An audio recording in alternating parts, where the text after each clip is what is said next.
અચાનક મંદી ગુરુવારે આવી, કંઈ ખબર ના પડી શું છે શું નહીં, એફઆઈઝના પણ કંઈ એવા ડેટા નહોતા અને ત્યારબાદ આજે ફરી એકવાર રિકવરી પણ આવી ગઈ. સર સૌથી પહેલા યશભાઈ તમને, દીપકભાઈ તમને અને બધા વ્યુઅર્સને વેરી ગુડ આફ્ટરનૂન. જે રીતે તમે વાત કરીએ કે જો વીકલી 5-1ની કેન્ડલ બાદ માર્કેટ ગમે તે દિશામાં જાય છે પણ બંધ 25,400થી લઈને 600ની રેન્જમાં જ આવે છે.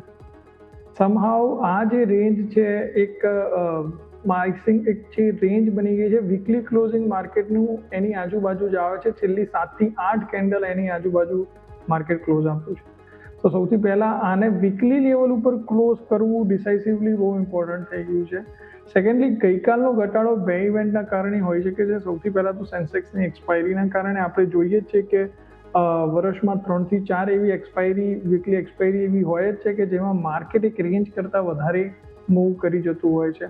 સેકન્ડલી, તમે જુઓ તો આરબીઆઈ દ્વારા બ્રોકર્સના ફંડિંગ્સ ઉપર જે રીતે કર્વ મૂકવામાં આવ્યા છે અને બિકોઝ ઓફ ધેટ રીઝન એમટીએફનું જે હોલ્ડિંગ છે એમાંથી સારું એવું હોલ્ડિંગ આઈ થિંક કાલે ટ્રિગર થયું છે અને બિકોઝ ઓફ ધેટ રીઝન તમે કાલે સડનલી આટલો મોટો ઘટાડો જોયો હતો.